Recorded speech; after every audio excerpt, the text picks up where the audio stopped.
E boa tarde, alunos. Eu sei que agora a gente está em semana de provas, mas eu já vou deixar a matéria aqui para dar uma adiantada. Ela também ajuda um pouco a compreender melhor alguns aspectos que estão sendo cobrados na nossa prova dessa semana. Não vai ter nenhuma atividade essa semana, a gente vai recuperar ela na próxima semana. Então vou colocar aqui alguns vídeos, acredito que vão ser 3 vídeos, que vão conter todo o conteúdo dessa aula. Bem, o que a gente vai tratar nessa aula? A gente está tratando sobre capacitância, a equação de Poisson e a equação de Laplace, que estão relacionadas com capacitância. Bem, a gente vai ver sobre a associação de diferentes dielétricos e determinação da capacitância dessas associações, a equação de Poisson e a equação de Laplace. Bem, a gente viu que a capacitância é definida como uma quantidade de carga dividida pela diferença de potencial entre dois condutores imersos dentro de um dielétrico. Quando a gente estava avaliando a capacitância, a gente determinou a capacitância entre duas placas paralelas separadas por um dielétrico de permissividade E específica. A gente viu que chegou nessa seguinte relação, que a capacitância é a permissividade vezes a área da placa do meu capacitor dividido pela distância entre as placas. Ou seja, a minha capacitância ela é unicamente dependente da geometria dos condutores e da permissividade do dielétrico utilizado. Então, o que acontece se a gente pôr dois dielétricos juntos entre dois condutores? Como é que vai se comportar nossa capacitância? A gente vai ver aqui, no caso prático, uma aplicação em relação às duas placas condutoras. Vendo que aqui uma está carregada com carga positiva e outra carga negativa. Então, como é que vai comportar essa capacitância? A gente sabe que a capacitância é dada pela carga dividida pela diferença de potencial. A gente tem que a carga vai ser a minha densidade superficial de carga, 1ρS, vezes a minha área. Eu tenho a carga de uma das placas. E a diferença de potencial é dada pela integral de linha do meu campo elétrico, saindo de um terminal e indo até o outro, percorrendo esse caminho. Tá. O que a gente tem aqui? Se a gente considerar que a carga de baixo é a positiva e a de cima é a negativa, a gente vai ter um campo elétrico, um campo elétrico saindo do positivo e indo em direção ao negativo, sendo que ele vai ter um determinado valor num dielétrico e outro determinado valor no outro dielétrico. O que a gente sabe é que entre duas placas condutoras de dimensões infinitas, meu campo elétrico ali dentro é uniforme, ele não varia.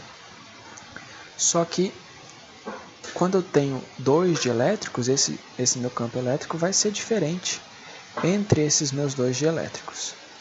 Se eu ver a diferença de potencial aqui dentro, eu simplesmente vou percorrer E vezes a dl, a minha direção, saindo de um para outro.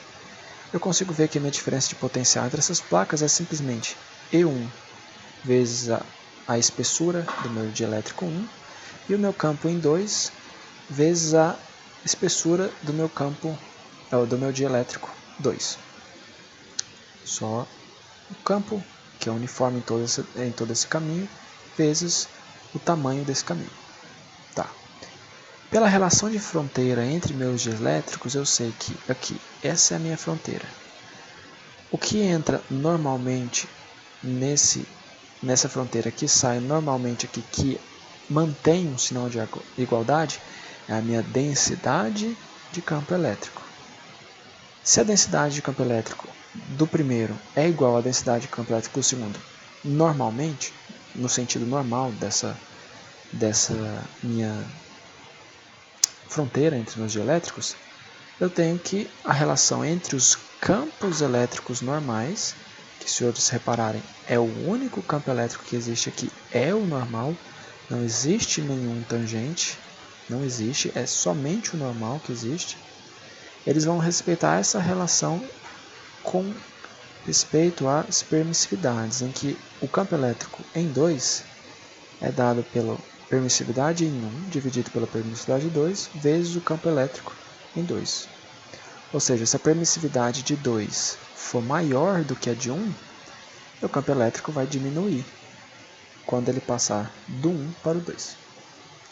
Então, substituindo nessa equaçãozinha aqui, a gente consegue expressar nossa diferença de potencial entre as placas somente em função de um dos meus campos elétricos. O campo elétrico está aqui em contato com a minha placa de baixo. E as minhas distâncias e permissividades. Só uma relação aqui de substituição simples nessas duas equações. Eu sei que aqui embaixo, ó, pela relação de fronteira de um condutor, qual que era a relação da fronteira do condutor? Existe somente a densidade e o campo elétrico normal a essa superfície, ou seja, só existe aqui normal,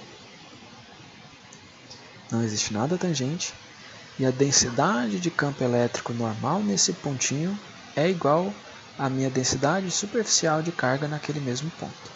Ou seja, aqui, ó, se eu olhar aqui nessa plaquinha de baixo, eu tenho que a densidade normal em 1 é igual ao meu ρS. E dessa forma, se eu sei como todo o campo aqui é uniforme, eu estou entre duas placas paralelas, eu sei que meu ρS ele é igual a E1, minha permissividade 1 vezes meu campo elétrico, de elétrico 1. Voltando lá na nossa equação da capacitância que a gente definiu, a gente encontrou tanto o meu V0, já expressou em função de E1 e das distâncias e permissividades, a gente determinou também meu ρS. A minha área é uma área qualquer, que é a área que eu estou avaliando o meu capacitor. Lembrando que essa minha área é grande o suficiente e essa minha distância é pequena o suficiente para que esse campo seja considerado uniforme. Ou seja, que para essa distância minha placa tenha dimensões aproximadamente infinitas. Substituindo meus valores, que eu encontrei tanto para o ρS quanto meu V0, encontro essa relação para minha capacitância, em que aparece aqui, ó, o inverso da soma da distância dividido pela permissividade vezes a área. Isso independente para cada uma. Ó. A distância 1 associada com a permissividade 1, a distância 2 com a permissividade 2. Se a gente observar esse formato que foi escrito, ele nada mais é, ó, se a gente lembrar que a capacitância entre duas placas paralelas é dada pela permissividade vezes a área dividido pela distância, a gente teve que a capacitância nessa associação dos meus dielétricos é nada mais do que o paralelo entre essas minhas capacitâncias. Como se fosse uma associação em paralelo dessas minhas capacitâncias. Ó. É o inverso da soma dos inversos dessas capacitâncias. Certo. E o que acontece se eu colocar... Ó, aqui eu estava com meus dielétricos associados de tal forma que a minha fronteira, aqui a minha fronteirinha, está normal ao meu campo elétrico entre as minhas placas. Eu tenho essa relação que é como se eles estivessem em paralelo. E se eu tiver uma relação ó, que os meus dielétricos eles estão, a fronteira entre eles está paralela ao campo elétrico que existe entre as minhas placas. Ou seja, aqui eu não tenho meu campo normal, ele não existe, é zero.